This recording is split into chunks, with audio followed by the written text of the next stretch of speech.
300 Kids Stories. Deep in the heart of a lush, green jungle lived a kind little girl named Zoya. Zoya loved animals, trees, and rivers. Every day, she wandered the forest to help. One day, while helping a hurt parrot, Zoya found something glowing beneath an old banyan tree. A wooden box. Inside was a strange, shimmering paintbrush.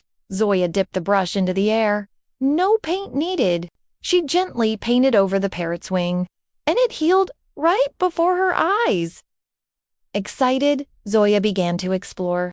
She painted over broken tree trunks, and they stood tall again. She painted over dirty river water, and it sparkled like crystal. Sick animals, fallen nests, even wilted flowers, all were healed by Zoya's magical strokes. She didn't create new things.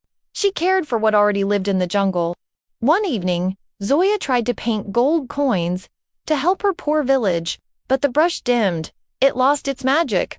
Zoya sat beneath the banyan tree and whispered, "This brush isn't for treasure. It's for healing." With a soft green stroke, Zoya promised to use the brush with love, not greed.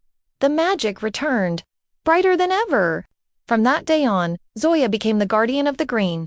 The jungle thrived because someone chose to heal, not to rule. Moral of the story: the true gift is not in making more, but in caring for what we already have. Thanks for watching. Subscribe.